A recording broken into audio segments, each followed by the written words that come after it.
Žabac iz Stonoga sada na ostrvu Hidra, na Magarećoj stanici. Na centralnoj stanici Magaraca Hidre.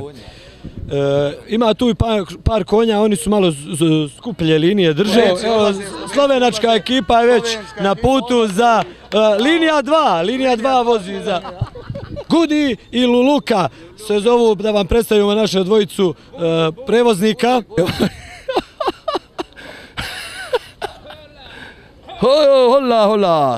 Hola. Kako si ti, Luluka?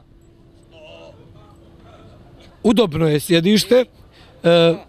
ABS ne funkcioniše baš dobro.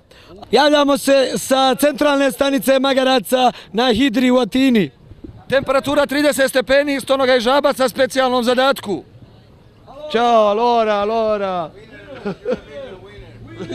The winner, we are all the best. We are all the winners, we are all the best. Kako je, komšija? Nešto mi se čuje ovaj Luluka. Još uvijek dobro prolazno vrijeme Buljija, dok Luluka je na ubjedljivom drugom mjestu od dvoje. Ovo je jedna egzibicija, zato nema klađenja. Nemojte, molim vas, se kladiti na ovu trku. Bulji and Luluka, 12 points. La Bulli, la Luluka, du espoir.